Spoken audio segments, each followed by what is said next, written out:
നമുക്കറിയാം കേരള ബ്ലാസ്റ്റേഴ്സിന് വേണ്ടി കളിച്ചിട്ടുള്ള പല പ്രമുഖരായിട്ടുള്ള താരങ്ങളെയും ഈസ്റ്റ് ബംഗാൾ തങ്ങളുടെ ടീമിലേക്ക് എത്തിക്കുന്നത് ഒരു സ്ഥിരം കാഴ്ചയായിട്ട് ഈയിടെയായിട്ട് മാറിയിട്ടുണ്ടായിരുന്നു.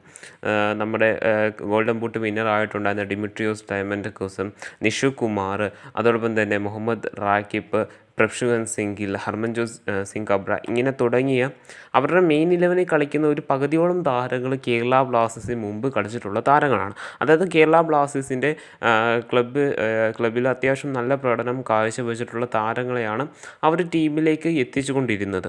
സോ അങ്ങനെ ഇരിക്കുന്ന സാഹചര്യത്തിൽ ബ്ലാസ്റ്റേഴ്സിനെ മുമ്പ് പരിശീലിപ്പിച്ചുകൊണ്ടിരുന്ന ഇവാൻ വുക്കോമനോവിച്ച് എന്ന് പറയുന്ന പരിശീലകനെയും ഈസ്റ്റ് ബംഗാളിൻ്റെ മാനേജ്മെൻറ്റ് തങ്ങളുടെ ടീമിലേക്ക് എത്തിക്കുവാനായിട്ട് ഒരു ശ്രമം നടത്തിയിട്ടുണ്ടായിരുന്നു. പക്ഷേ കോച്ച് ഇവാൻ വുക്കോമനോവിച്ച് അത് റിജക്റ്റ് ചെയ്യുകയായിരുന്നു എന്ന് അദ്ദേഹം ഈ ഇടയ്ക്ക് പറയുകയുണ്ടായി.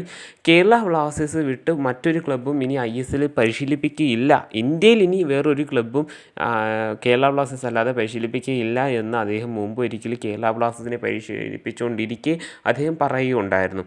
കേരള ബ്ലാസ്റ്റേഴ്സിന് വേണ്ടി കളിച്ചിട്ടുള്ള പകുതി താരങ്ങളെയും തങ്ങളുടെ ടീമിലേക്ക് എത്തിച്ച ഈസ്റ്റ് ബംഗാളിൻ്റെ മാനേജ്മെൻറ്റിന് ബ്ലാസ്റ്റേഴ്സിൻ്റെ മുൻ പരിശീലകനായിട്ടുണ്ടായിരുന്ന കോച്ച് ഇവാൻ വുക്കോമനോവിച്ചിനെ ടീമിലേക്ക് എത്തിക്കുവാനായിട്ട് സാധിച്ചിട്ടില്ല. കാരണം അദ്ദേഹത്തിന് കേരള ബ്ലാസ്റ്റേഴ്സിന് ഉണ്ടായിരുന്ന ഒരു സ്നേഹം തന്നെയായിരുന്നു. എന്തൊക്കെയെന്നാലും കേരള ബ്ലാസ്റ്റേഴ്സ് അല്ലാതെ മറ്റൊരു ക്ലബിനെയും അദ്ദേഹം ഇനി പരിശീലിപ്പിക്കാൻ തയ്യാറല്ല, ഇന്ത്യയിൽ ഇനി പരിശീലിപ്പിക്കാൻ തയ്യാറല്ല എന്ന് അദ്ദേഹം ബ്ലാസ്റ്റേഴ്സ് ആരാധകരോട് മുമ്പ് തന്നെ പറഞ്ഞിട്ടുണ്ടായിരുന്നു. അദ്ദേഹം അത് കൃത്യമായിട്ട് തന്നെ പാലിക്കുകയും ചെയ്തിട്ടുണ്ടായിരുന്നു. ഈ ഒരു വാർത്ത കുറച്ച് മുമ്പാണ് വന്നിട്ടുള്ളത്. എന്തൊക്കെയെന്നാലും ബ്ലാസ്റ്റേഴ്സ് ആരാധകരെ സംബന്ധിച്ചിടത്തോളം ബ്ലാസ്റ്റേഴ്സിൻ്റെ ക്ലബ് കരിയറിലെ തന്നെ വൺ ഓഫ് ദി ബെസ്റ്റ് മാനേജറിൽ ഒരാൾ തന്നെയാണ് ഇവാൻ വുക്കോമനോവിച്ച്. അതിൽ ഒരു സംശയം വേണ്ട.